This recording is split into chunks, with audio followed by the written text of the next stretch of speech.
হাড়ি। আলাপ হলো বেণীমাধব সুলেখাদের বাড়ি। বেণীমাধব বেণীমাধব লেখাপড়াই ভালো, শহর থেকে বেড়াতে এলে আমার রং কালো। তোমায় দেখে এক দৌড়ে পালিয়ে গেছি ঘরে। বেণীমাধব আমার বাবা দোকানে কাজ করে। কুঞ্জে অলি কুঞ্জে তবে ফুটেছে মঞ্জুরি। সন্ধেবেলা পড়তে বসে অঙ্কে ভুল করি। বেণীমাধব বেণীমাধব এতদিনের পরে সত্যি বলো, সেসব কথা এখনো মনে পড়ে?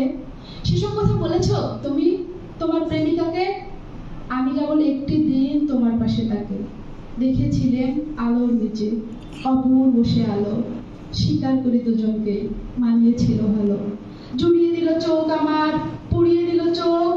বাড়িতে এসে বলেছিলাম ওদের ভালো হোক। রাতে এখন ঘুমাতে যাই একতলার ঘরে।